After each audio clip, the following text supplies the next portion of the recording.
નમસ્કાર મિત્રો, સ્વાગત છે આપનું અમારી યુટ્યુબ ચેનલમાં।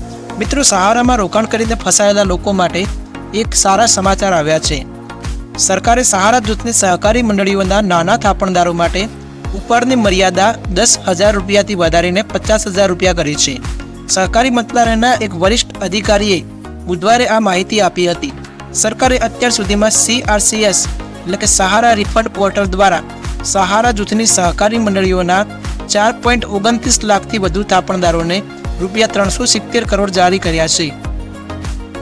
અધિકારીએ જણાવ્યું હતું કે રિફંડની રકમની મર્યાદા વધારીને રૂપિયા 50,000 કરવાથી આગામી 10 દિવસમાં લગભગ રૂપિયા 1,000 કરોડનું વિતરણ કરવામાં આવશે।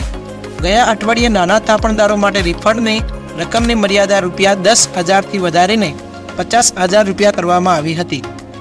સરકાર રિફંડ જારી કરતા પહેલા થાપણદારોના દાવાઓની કાળજીપૂર્વક તપાસ કરી રહી છે।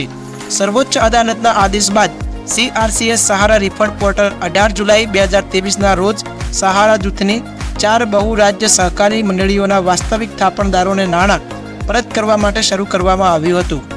આ મંડળીઓ છે Sahara Credit Cooperative Society Limited Lucknow, Sahara Universal Multipurpose Society Limited Bhopal, Our India Credit Cooperative Society Limited Kolkata અને Stars Multipurpose Cooperative Society Limited Hyderabad. Supreme કોર્ટના 29 માર્ચ 2023ના આદેશ મુજબ 19 મે 2023ના રોજ સેબી સહારા રિફંડ ખાતામાંથી 5,000 કરોડની રકમ central registrar of cooperative societies એટલે કે CRCS ને ટ્રાન્સફર કરવામાં આવી હતી। ડિજિટલ માધ્યમથી ભંડોળના વિતરણ પર નજર સુપ્રીમ કોર્ટના ન્યાયાધીશ જસ્ટિસ R સુભાષ રેડ્ડી દ્વારા રાખવામાં આવી રહી છે।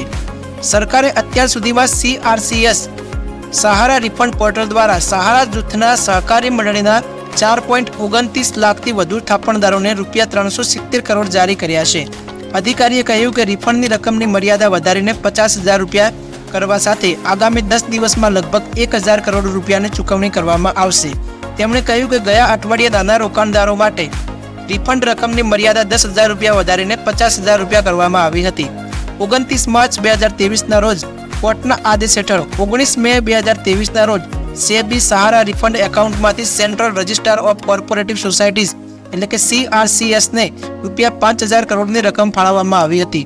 સર્વોચ્ચ અદાલતના ન્યાયાધીશ justice R Subhash Reddy digital માધ્યમથી નાણાંની વહેંચણીના મુદ્દાને સંભાળી રહ્યા છે।